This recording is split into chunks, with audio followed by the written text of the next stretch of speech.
Selamat datang di Bahasin Buku. Kali ini kita mau bedah pemikiran yang seru banget nih. Anda udah berbagi sama kita kumpulan esai dari Abdurrahman Wahid atau Gus Dur ya. Judulnya Islamku, Islam Anda, Islam Kita. Betul.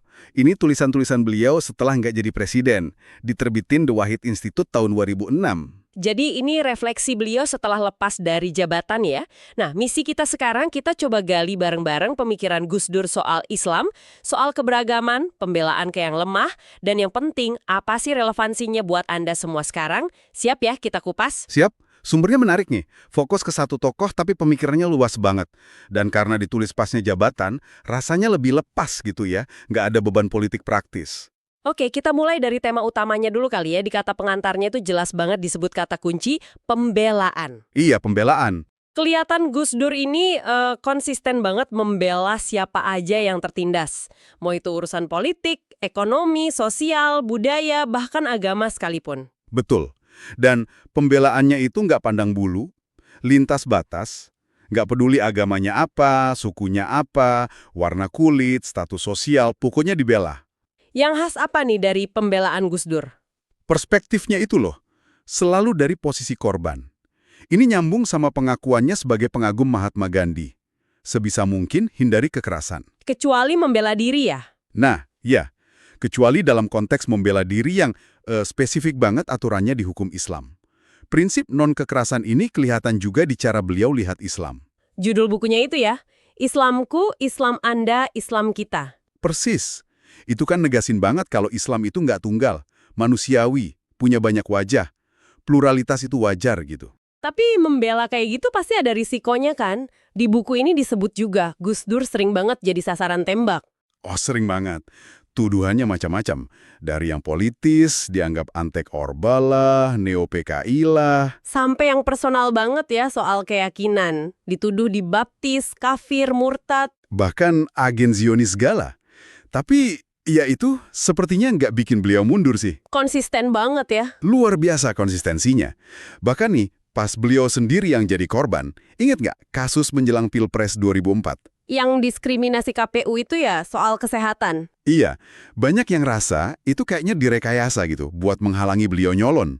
Nah, uniknya, waktu itu nggak banyak loh yang bela Gus Dur sekeras biasanya beliau bela orang. Oh iya, terus gimana? Ya, Gus Dur tetap aja berjuang lewat jalur hukum, memperjuangkan prinsip demokrasi. Ini nunjukin kalau prinsip pembelaan itu ya universal buat beliau, siapapun. Nah ini nyambung nih ke gagasan politiknya yang juga kuat banget di esai-esai ini. Yang paling sering muncul itu kan penolakannya soal formalisasi Islam dalam negara. Betul sekali, beliau tegas menolak gagasan negara Islam. Kenapa tuh? Apa alasannya? Ada dasar argumennya yang kuat.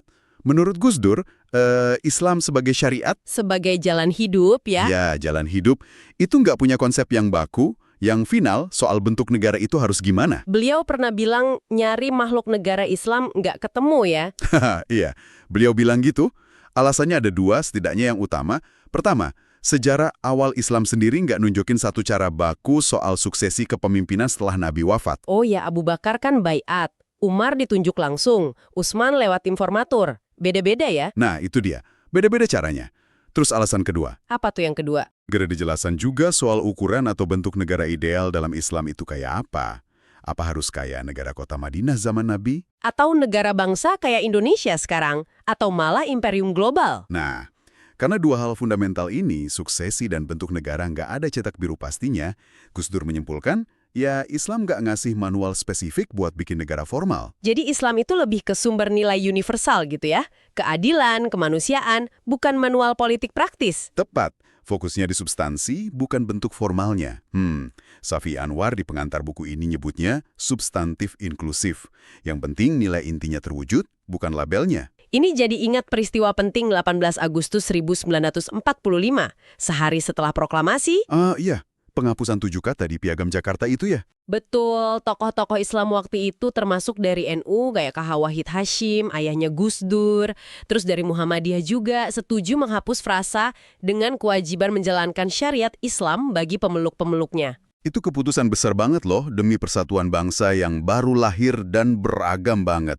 Ini contoh nyata penerapan prinsip al-maslahah al-amah, kesejahteraan umum. Sama kaidah fikih itu ya, daru al-mafasid muqaddam ala jalbi al-masalih. Menghindari mudarat lebih utama dari ambil manfaat. Persis. Para pemimpin Islam saat itu dewasa banget mikirnya. Persatuan bangsa lebih penting dari formalitas syariat di konstitusi. Ini bukti Islam di Indonesia dari awal udah akrab sama pendekatan substantif. Oke, kita geser dikit nih, dari politik ke perdebatan lain yang juga seru di pemikiran Gus Dur. Islam kultural lawan Islam ideologis. Oh iya, Gus Dur kan melihat Islam masuk dan berkembang di Nusantara ini lebih banyak lewat jalur budaya ya. Betul. Menyatu gitu sama kearifan lokal. Ada contoh bagus tuh di sumber kita. Kayak Tari Seudati di Aceh. Itu kan disebut James Siegel penuh nuansa sufisme. Apa tembang Jawa ilir-ilir itu?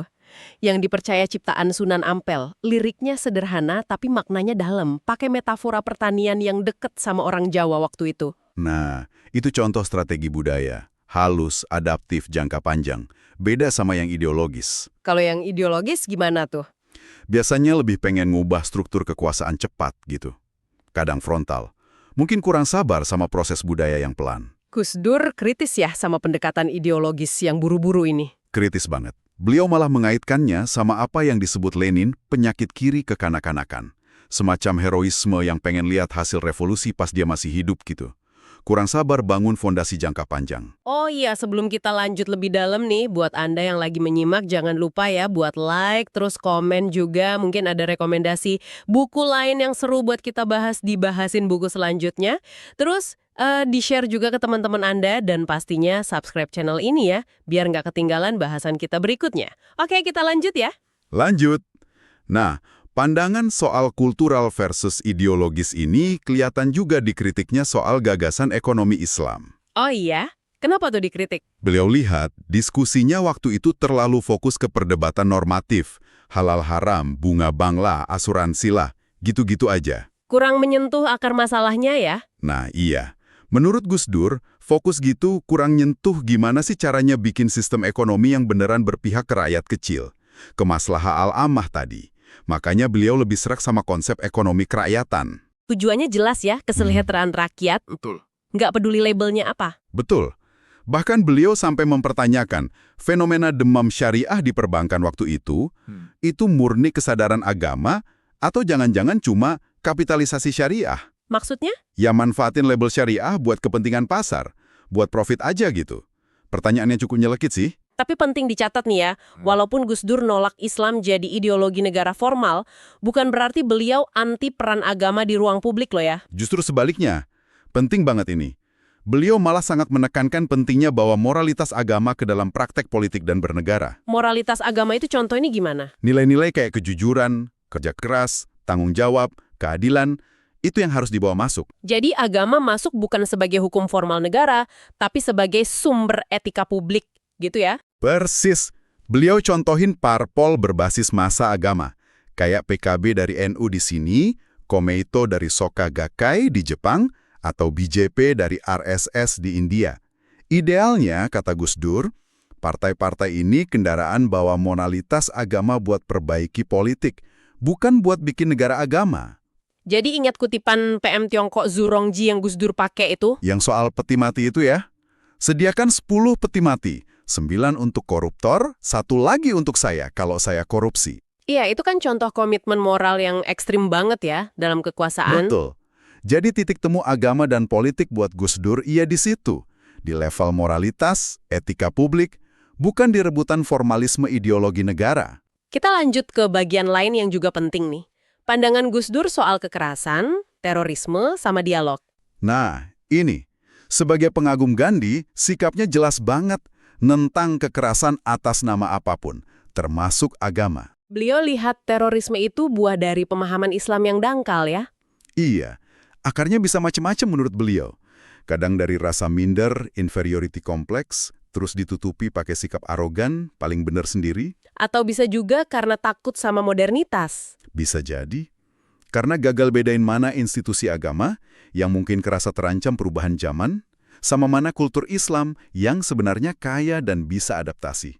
Ini kayaknya mirip ya sama kritiknya Fazlur Rahman ke kelompok neo-fundamentalis yang cenderung tekstualis gitu. Iya, ada kemiripan gagasan di sana. Rahman kan kritik neofundamentalisme karena mendorong pemiskinan intelektual, pemahaman yang dangkal, sikap anti-intelektualisme. Gus Dur juga lihat bahaya pendangkalan kayak gini. Gus Dur juga dikenal kritis kan sama sikap permisif atau ambigu pejabat ke kelompok garis keras. Oh iya, kritis banget. Ada contoh kasus yang beliau angkat soal kunjungan Wapres Hamzahas waktu itu ke tahanan kayak Jafar Umar Tholib. Pendiri Laskar Jihad itu ya? Iya. Kenapa itu jadi masalah menurut Gus Dur? Ya karena menurut beliau, pejabat negara itu mestinya nggak nunjukin sikap seolah-olah membenarkan atau simpati ke tersangka kasus kekerasan sebelum ada putusan pengadilan. Bisa ngirim sinyal yang salah ya? Betul, bisa melemahkan penegakan hukum. Beliau tekankan, hukum harus tegak, adil, transparan, nggak pandang bulu. Nah, baru setelah itu bisa diikuti rekonsiliasi nasional yang tulus. Ngomongin konflik, Gus Dur juga nolak keras teori benturan peradabannya Samuel Huntington. Kenapa tuh? Padahal sempat populer banget ya teori itu. Gus Dur kritik Huntington karena dianggap terlalu menyederhanakan masalah. Kata Gus Dur, Huntington itu kayak cuma lihat pohon konflik kecil-kecil, tapi abai sama hutan kenyataan yang lebih luas. Hutan kenyataan yang lebih luas, maksudnya gimana? Maksudnya, ya fakta bahwa mayoritas umat Islam di dunia itu sebetulnya nerima dan pakai kok ilmu pengetahuan teknologi dari Barat. Mayoritas Muslim juga nolak kekerasan dan terorisme. Teori benturan peradaban itu malah bahaya ya? Bahaya. Menurut Gus Dur, justru bisa jadi pembenaran buat kelompok ekstremis. Seolah-olah kekerasan itu takdir sejarah aja. Jadi kalau bukan benturan, apa dong yang ditawarin Gus Dur? Dialog. Gus Dur itu pendukung kuat dialog. Antar agama, antar peradaban, antar kelompok. Beliau sering banget kutip ayat Al-Quran, surat Al-Hujurat ayat 13. Waja'anakum syu'uba wa qabaila lita'arofu. Nah, itu dia. Kami jadikan kamu berbangsa-bangsa dan bersuku-suku agar kamu saling mengenal. Kuncinya di lita'arufu. Saling kenal, bukan saling curiga atau musuhan. Bahkan beliau pakai kaidah usul fikih ya buat ini. Iya, kreatif banget. Kaidah malayatimul wajibu illa bihi fahuwa wajibun. Sesuatu yang kalau tanpanya kewajiban nggak sempurna, maka sesuatu itu jadi wajib juga. Maksudnya gimana tuh diterapin ke dialog? Gini, kalau kita anggap kerjasama antar umat beragama itu penting atau wajib demi kemaslahatan bersama, nah, kerjasama itu kan nggak mungkin tanpa dialog. Ya berarti dialognya itu sendiri jadi wajib hukumnya. Cara pandang yang terbuka banget kan? Wah, iya juga ya. Kalau kita tarik ke sekarang nih, rasanya pemikiran Gus Dur soal pluralisme, toleransi, kemanusiaan, nolak formalisme kaku, pentingnya dialog, substansi di atas simbol, itu semua kok rasanya makin relevan ya? Banget. Apalagi lihat tantangan zaman sekarang. Polarisasi sosial politik identitas yang makin kencang. Tapi tantangannya juga gede ya. Gimana cara nerjemahin gagasan besar ini jadi kenyataan? Itu dia. Gimana caranya menghidupkan tradisi agama, tapi tetap rasional. Nggak kaku, tapi akarnya nggak hilang. Terus, gimana jembatanin pemikiran elit kayak gini sama pemahaman masyarakat awam? Biar nggak jadi menara gading aja. Dan mungkin yang paling dasar ya, gimana kita bisa benar-benar terapin prinsip keadilan sosial, masalah al-ammah itu dalam kebijakan ekonomi, hukum, pembangunan kita sehari-hari. Ini PR besar kayaknya ya. Ada satu konsep menarik lagi nih. Beliau pernah diskusi sama Gari Nugroho soal perlunya mendamaikan atau memperbarui 4 sistem sekaligus. 4 sistem apa aja tuh? Sistem politik, sistem ekonomi yang berpihak ke rakyat, sistem pendidikan yang basisnya nilai dan komunitas, sama sistem hukum dan etika. Ini kayak agenda refleksi besar buat kita semua sih. Mungkin jalan keluar dari krisis yang dampaknya masih kita rasain. Jadi kalau kita simpulkan nih dari kumpulan esai Gus Dur ini, kita dapat gambaran pemikiran yang kaya banget, kadang provokatif tapi konsisten. Ada pembelaan tanpa kompromi buat yang lemah. Jelas banget itu. Ada penolakan tegas soal formalisme agama yang dipaksa masuk negara. Ada penekanan kuat ke substansi ajaran, moralitas universal, nilai kemanusiaan. Dan yang paling penting mungkin ya, visi tentang Islam yang ramah, terbuka, dialogis, menghargai kearifan lokal tapi wawasannya global.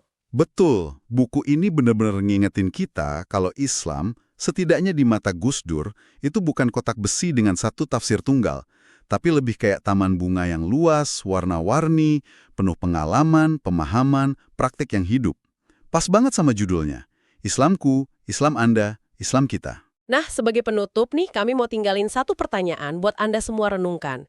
Mengingat Gus Dur itu menekankan pemisahan Islam sebagai ideologi formal dari negara, tapi di saat yang sama beliau juga sangat menekankan pentingnya moralitas agama dalam kehidupan publik dan politik. Pertanyaan penting ini. Pertanyaannya adalah, gimana ya caranya kita sekarang ini di Indonesia menumbuhkan dan menegakkan etika publik yang kuat, yang sumbernya dari nilai-nilai luhur berbagai agama dan budaya kita, tapi tanpa terjebak dalam politisasi agama atau politik identitas yang justru bisa memecah belah kita. Sesuatu buat dipikirkan lebih lanjut ya. Iya, sebuah tantangan pemikiran buat Anda bawa pulang. Terima kasih banyak sudah menyimak sesi bahasin buku kita kali ini. Sampai jumpa di bahasan berikutnya.